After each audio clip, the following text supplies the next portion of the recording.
Hello everyone, welcome back to my YouTube channel. तो आज हमारा डे 35 है फाइनेंशियल टर्म सीरीज का, और इस वाली सीरीज में मैं हर फाइनेंशियल टर्म को बहुत ही सिंप्लीफाई करके आपको समझाता हूं। तो आप इसकी पूरी लिस्ट, जितने भी मैंने वीडियोस बनाए हैं उसकी प्लेलिस्ट जो है आपको डिस्क्रिप्शन से मिल जाएगी, और इसके सारे नोट्स को मैं अपने टेलीग्राम चैनल पे डालता हूं, तो उसको भी आप डिस्क्रिप्शन से एक्सेस कर सकते हो।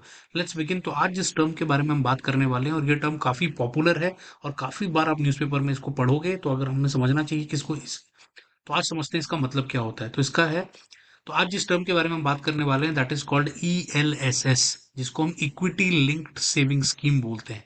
अब ये क्या होता है और कैसे काम करता है, सब कुछ इस वीडियो में समझते हैं। सबसे पहले एक डेली लाइफ का कोई एग्जांपल लेकर समझते हैं।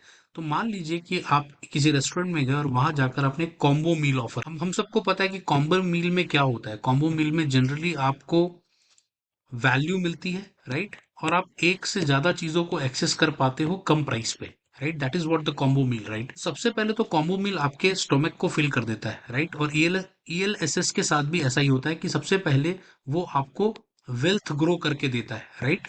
और प्लस इसके साथ साथ ही ये डिस्काउंटेड रेट पे आता है, जैसा मैंने आपको बताया था, वैल्यू फॉर मनी होता है, राइट। डिस्काउंटेड कूपन के साथ आता है। तो इसका मतलब ELSS में आपको टैक्स बेनिफिट भी मिल जाता है। यहाँ पर एक कैच है। कैच क्या होता है कि वंस यू ऑर्डर इट, एक बार आपने ऑर्डर कर दिया तो आप इसको कैंसिल नहीं कर सकते। सिमिलरली ELSS में भी आपका लॉक इन पीरियड होता है, ठीक है। तो उसके बारे में हम आगे डिटेल में बात करेंगे।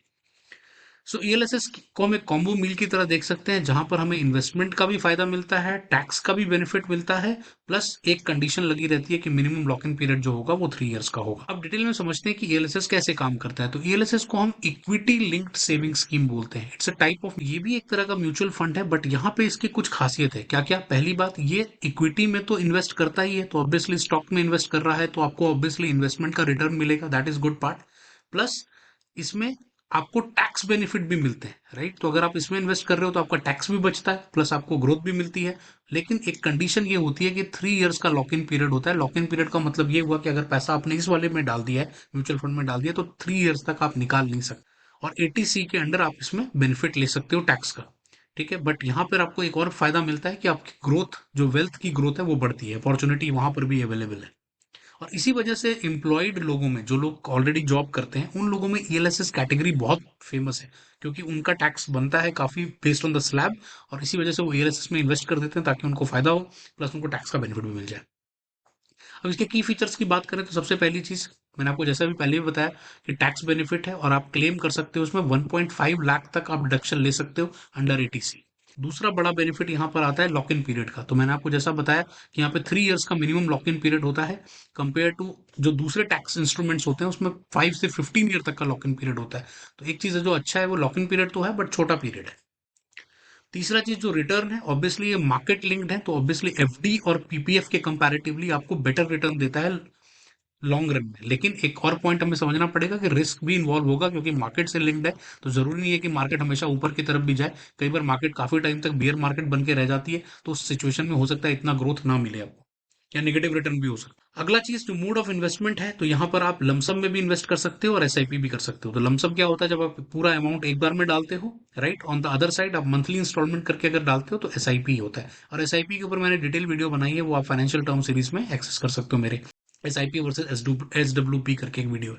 अब इसका एक एग्जांपल लेकर समझते हैं। तो मान लो कि आपके पास 1 लाख रुपए और आपने इन्वेस्ट किया उसको ELSS की स्कीम में, और अगर आप 30% के टैक्स स्लैब में आते हो तो आप 30% तक का टैक्स बचा पाओगे, ठीक है।